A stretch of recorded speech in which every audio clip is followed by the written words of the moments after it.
Hello friends, welcome to PPS study point. तो दोस्तों, आज की इस वीडियो में हम लोग देखने वाले हैं क्लास 12 फिलॉसफी यानी कि दर्शन शास्त्र का बहुत ही महत्वपूर्ण टॉपिक, जो कि टॉपिक है हमारा भारतीय दर्शन में निराशावाद तथा आशावाद। इसमें और भी अभी हम लोग टॉपिक पढ़ने वाले हैं, आस्तिक नास्तिक संप्रदाय के बारे में पढ़ेंगे। इससे पहले आपको बता दें कि ये हमारा चैप्टर 1 है, क्लास 12 का चैप्टर 1 है हमारा, जो कि हमारा किसके अंतर्गत आता है, तो भारतीय दर्शन के अंतर्गत आता है, पार्ट ये में। ठीक है, तो इसको आप लोग ध्यान में रखें। इससे पहले हम लोग सिलेबस, एग्जाम पैटर्न के बारे में बात कर लिए। इस चैप्टर से किस प्रकार से प्रीवियस ईयर में क्वेश्चन पूछे गए हैं, इसको हम लोग यहाँ पे देख चुके हैं सारा।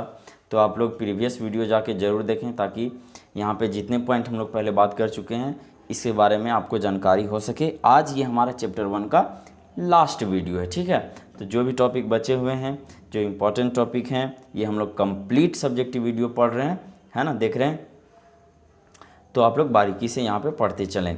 और जो जो अभी तक एग्ज़ाम पैटर्न और प्रीवियस 2 वीडियो बन चुका है चैप्टर 1 से रिलेटेड, तो आप लोग उसको भी ज़रूर देखें। बहुत ही बारीकी से पॉइंट वाइज करके हर एक टॉपिक का आपको दिया गया है। ठीक है, तो ये सब हम लोग देख चुके थे, उद्देश्य तक हम लोग देख चुके, विशेषताएँ देख लिए हैं। उसके बाद बात करें अगर हम लोग, तो हाँ, भारतीय दर्शन की उत्पत्ति भी हम लोग देख चुके हैं, और हम लोग उद्देश्य पिछला वीडियो में किए हुए थे। आज हम लोग इसके आगे बढ़ेंगे और भारतीय दर्शन में निराशावाद तथा आशावाद के बारे में आज हम लोग जानेंगे। इसके बाद का जो टॉपिक है वो सबसे ज़्यादा महत्वपूर्ण है, आस्तिक और नास्तिक संप्रदाय, कहे कि वो बार बार एग्ज़ाम में, आपके एग्ज़ाम में पूछा जाता है। तो चलिए, भारतीय दर्शन में निराशावाद तथा आशावाद के बारे में हम लोग जानते हैं। तो भारतीय दर्शन में निराशावाद, पेसिमिज्म और आशावाद, ऑप्टिमिज्म, दोनों के तत्व विद्यमान हैं, और विभिन्न दार्शनिक प्रणालियों में इन दृष्टिकोणों का अलग अलग रूप में प्रदर्शन होता है। इसको हम लोग अभी बारीकी से जानेंगे। सबसे पहले हम लोग देखते हैं निराशावाद, है ना। सबसे पहले हम लोग देखते हैं निराशावाद के बारे में, उसके बाद हम लोग आशावाद के बारे में भी पढ़ेंगे। ठीक है, क्या बोलता है निराशावाद फ्रेंड्स, कि भारतीय दर्शन की कुछ प्रणालियाँ संसार को दुख, अशांति और भ्रम से भरा मानती है। कुछ दर्शन जो है वो जो संसार है उसको दुख, अशांति और भ्रम से भरा मानती है। ठीक है, और इसे वास्तविकता के नकारात्मक पहलू के रूप में प्रस्तुत करती है। अगर हम लोग प्रमुख निराशावादी दृष्टिकोण का बात करें तो वो निम्नलिखित है। पहला है हमारा बौद्ध दर्शन। क्या फ्रेंड्स, तो बौद्ध दर्शन ये हमारा निराशावाद को सपोर्ट करती है। बौद्ध दर्शन को हम लोग थोड़ा सा यहाँ पे हम लोग जानते हैं क्या बोलते हैं दुख के बारे में। यहाँ पे बौद्ध दर्शन के द्वारा तो दुख के बारे में बोला गया है कि बौद्ध दर्शन का मूल सिद्धांत है कि जीवन का मूल स्वरूप दुख है, दुख सच्चा है। 4 आर्य सत्य दुख, दुख का कारण, दुख का निवारण और दुख की समाप्ति का मार्ग के माध्यम से इसे स्पष्ट किया जाता है। तो आपके एग्ज़ाम में पूछा जा सकता है कि 4 आर्य सत्य किसका है, तो बौद्ध दर्शन का है। और अभी हम लोग जैसे जैसे चैप्टर हमारा आगे बढ़ेगा, चैप्टर 1, चैप्टर 2, 3 इस प्रकार से होगा, तो यहाँ पे हम लोग डिटेल में सिर्फ बौद्ध दर्शन के बारे में भी जानेंगे, है ना। तो आप लोगों को घबराना नहीं है, यहाँ भी हम लोग भारतीय दर्शन देख रहे हैं, यानी कि चैप्टर नंबर 1 देख रहे हैं। ठीक है, तो बौद्ध दर्शन हो गया। नेक्स्ट है हमारा कि अनित्य। अनित्य क्या बोलता है कि संसार की अस्थिरता और परिवर्तनशीलता पर जोर देते हुए बौद्ध दर्शन अनित्य यानी कि यह अस्थायीता का सिद्धांत प्रस्तुत करता है, जिसे संसार में अस्थायी सुख की प्राप्ति असंभव मानी जाती है। यानी कि अभी हम लोग कौन सा देख रहे हैं, तो निराशावाद वाला देख रहे हैं, है ना, दृष्टिकोण।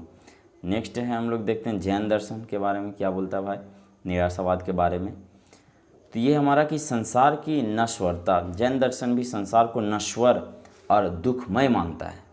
ठीक है, यानी कि बौद्ध दर्शन और जैन दर्शन ये दोनों दर्शन क्या है, तो संसार को जो है वो दुखमय मानते हैं। यह जन्म मृत्यु के चक्र से मुक्ति, मोक्ष प्राप्त करने पर बल देता है, क्योंकि संसार में केवल इनका क्या मानना है कि दुख है, तो मोक्ष की प्राप्ति इनका लक्ष्य है। नेक्स्ट अब हम लोग ऑप्टिमिज्म देखते हैं, आशावाद देखते हैं फ्रेंड्स। ठीक है, तो आशावाद, जहाँ एक और था निराशावाद, वहीं दूसरी ओर यहाँ हम लोगों को भारतीय दर्शन में आशावाद देखने को मिल रहा है। दूसरी ओर भारतीय दर्शन की कई प्रणालियाँ जीवन और अस्तित्व को सकारात्मक दृष्टिकोण से देखती है और आत्मज्ञान, मोक्ष और द्वितीयता की प्राप्ति पर बल देती है। उसमें से प्रमुख दर्शन कौन कौन से हैं? तो पहला हमारा आ जाता है वेदांत दर्शन, है ना, वेदांत दर्शन।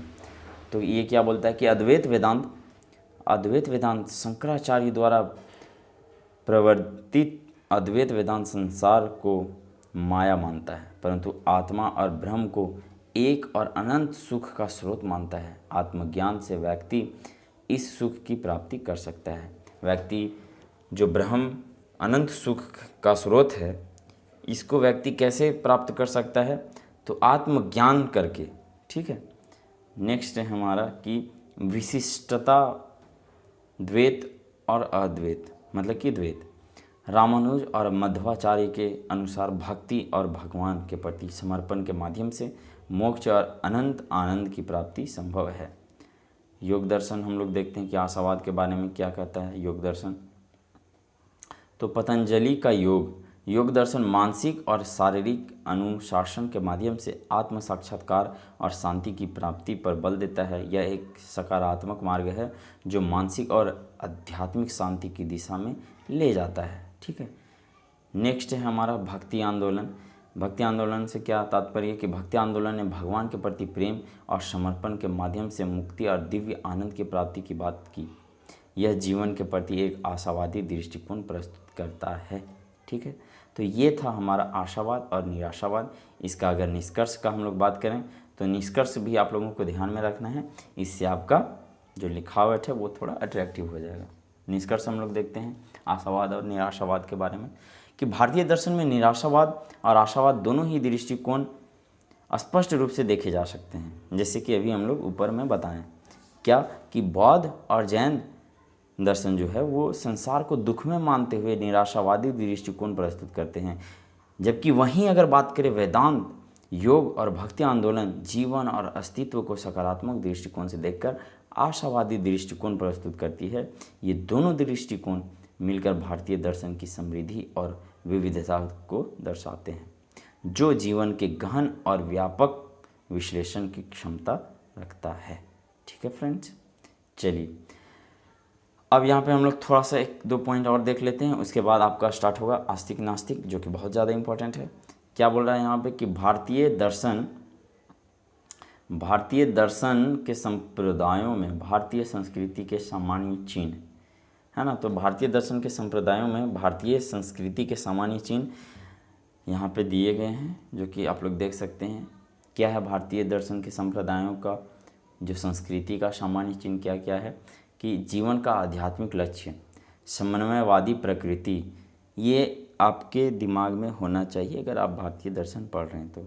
इसके बाद है कि जीवन के आध्यात्मिक मार्ग की खोज, आध्यात्मिक तथा प्रगतिशील प्रवृत्ति, कर्म, पुनर्जन्म, मृत्यु आदि में आस्था, नैतिकता का व्यवहारिक महत्व, धर्म संबंधी हठ धर्मिता का अभाव। ये सब आप जब पूछा जाए आपके एग्जाम में कि भारतीय दर्शन की विशेषता बताएं तो ये सब पॉइंट भी आप डाल सकते हैं उसमें, है ना। देश क्या बोलता है फिर कि देश के सामाजिक आध्यात्मिक सुधार पर बल, है ना, पर बल देता है। उसके बाद मानव कल्याण पर जोर। अब हम लोग देखते हैं भारतीय दर्शन के संप्रदाय यानी कि स्कूल्स ऑफ इंडियन फिलॉसफी। ये बहुत ज़्यादा इम्पोर्टेंट टॉपिक है, यहाँ से एग्जाम में क्वेश्चन बार बार पूछे जाते हैं। चलिए हम लोग देखते हैं भारतीय दर्शन के संप्रदाय। तो भारतीय दर्शन में वेदों का महत्वपूर्ण स्थान है, ये आप लोगों को मालूम हो जाना चाहिए अभी तक। उन्हें भारतीय दर्शन का मूल उद्गम कहा जाता है ना। वेदों में विविध भारतीय दर्शनों के मूल तत्व बीज रूप में प्राप्त होते हैं। विल्सन का कथन है कि विल्सन दर्शन शास्त्री का एक कथन है, आप लोग यहाँ पे देख लें क्या है कि प्राचीन विचारधारा में जो कुछ महत्वपूर्ण है वेद हमें उन सब के विषय में पर्याप्त सूचना प्रदान करते हैं। तो वर्गीकरण का क्या आधार है, अभी जो हम लोग बात कर रहे थे आस्तिक और नास्तिक का वर्गीकरण का क्या आधार है, तो आप लोगों को मालूम है कि भारतीय दर्शन की उत्पत्ति जो है वो वेदों के काल से हुई है। वेदों का जो है वो एक महत्वपूर्ण रोल रहा है। उसी के आधार पर अगर हम लोग बात करें कि किस प्रकार से वर्गीकरण किया गया है संप्रदाय को, तो भारतीय दर्शन के विभिन्न संप्रदायों को दो प्रमुख श्रेणियों में विभाजित किया जा सकता है, पहला आस्तिक और दूसरा नास्तिक। तो जो वेदों को प्रमाण माना है, जिन्होंने वेदों को प्रमाण माना है वो हैं आस्तिक, और जिन्होंने वेदों को प्रमाण नहीं माना है वो हैं नास्तिक। यानी कि जो वेदों को मानते हैं वो आस्तिक, और जो वेदों को नहीं मानते हैं वो नास्तिक के अंतर्गत आते हैं, नास्तिक संप्रदाय के अंतर्गत आते हैं। ठीक है, अब हम लोग आस्तिक संप्रदाय के बारे में जानते हैं। ठीक है, क्या फ्रेंड्स आस्तिक संप्रदाय, यहाँ पे हम लोग इसको भी पॉइंट वाइज देखते हैं। पहला पॉइंट हमारा कि न्याय, यह संप्रदाय तर्क और प्रमाण पर आधारित है। इसके मुख्य ग्रंथ न्याय सूत्र है। ठीक है, उसके बाद दूसरा है वैशेषिक, यह संप्रदाय पदार्थ और उसके गुणों का विश्लेषण करता है। इसका मुख्य ग्रंथ कौन सा है? वैशेषिक सूत्र। नेक्स्ट पॉइंट है हमारा पॉइंट नंबर 3 में सांख्य, यह संप्रदाय प्रकृति और पुरुष के द्वैतवाद पर आधारित है। इसका मुख्य ग्रंथ कौन सा है? तो सांख्य कारिका। उसके बाद योग का अगर हम लोग बात करें तो यह संप्रदाय मानसिक और शारीरिक अनुशासन पर आधारित है। इसके मुख्य ग्रंथ योग सूत्र है। पॉइंट 5 पर अगर हम लोग देखें मीमांसा के बारे में तो ये संप्रदाय वेदों के कर्मकांड और धर्मशास्त्र पर आधारित है। इसका मुख्य ग्रंथ कौन सा है? मीमांसा सूत्र है। वेदांत का अगर हम लोग बात करें तो वेदांत यह संप्रदाय वेदों के अंतिम भाग उपनिषदों पर आधारित है। ये पॉइंट आपको ध्यान में रखना है। पॉइंट ये जो है वो आपको ध्यान में रखना है कि वेदांत जो है वेदों के अंतिम भाग उपनिषदों पर आधारित है। ठीक है, और मुख्य रूप से अद्वैत वेदांत पर केंद्रित है। इसके मुख्य ग्रंथ हैं ब्रह्मसूत्र, उपनिषद और भगवत गीता। ठीक है, श्रीमद् भगवत गीता। चलिए, ये पॉइंट आपको ध्यान रखना है आस्तिक संप्रदाय में, ये सब आपको ध्यान रखना है। ठीक है, आस्तिक संप्रदाय के अंतर्गत क्या क्या आ जाएंगे? तो न्याय, वैशेषिक, सांख्य, योग, मीमांसा, वेदांत। ठीक है, और इसका जो मुख्य स्रोत है उसको भी आप लोग नोट डाउन कर सकते हैं, वहाँ पे एग्जाम में आप लिख सकते हैं।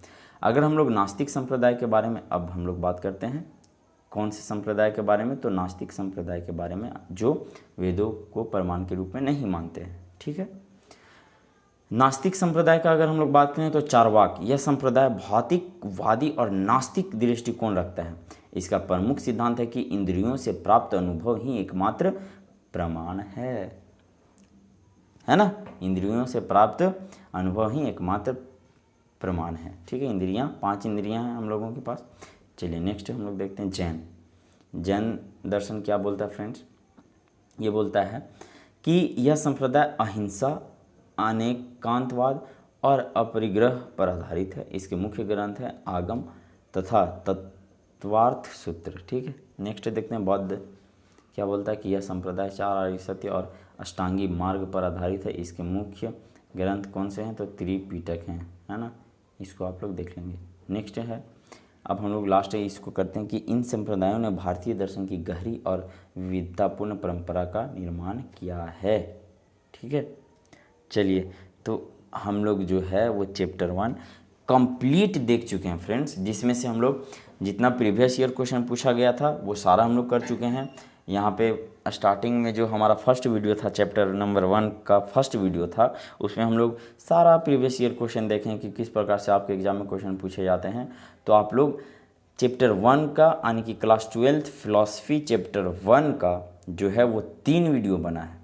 आपको तीनों वीडियो देखना है, बहुत ही बारीकी से हर एक टॉपिक का पॉइंट वाइज आपको आंसर दिया गया है। कुछ एडिशनल डाला गया है जो आपके एग्ज़ाम में बार बार पूछे जाते हैं, उसको भी बहुत बारीकी से आपके नोट्स में दिया गया है ना? आप हमारे चैनल से जुड़े रहें।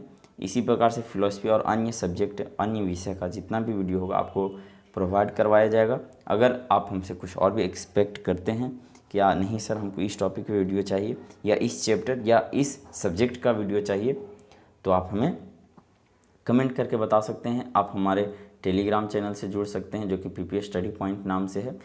वहाँ से आपको क्या होगा कि पीडीएफ आपको प्रोवाइड करवाया जाएगा, तो वहाँ से आप पीडीएफ डाउनलोड कर सकते हैं। और कुछ अगर अपडेट मिलता है क्लास 11-12 से रिलेटेड तो वहाँ पे आपको प्रोवाइड करवाया जाएगा। ठीक है, अगर आप हमसे जुड़ना चाहते हैं तो आप हमसे कनेक्ट हो सकते हैं इंस्टाग्राम पे, और मेरा इंस्टाग्राम आईडी है DEO 4825 यानी कि देव 4825।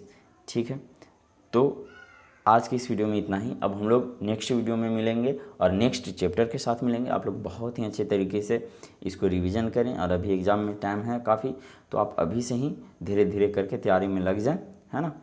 चलिए, तो हम लोग फिर मिलते हैं नेक्स्ट वीडियो में। तब तक के लिए नमस्कार, जय हिंद।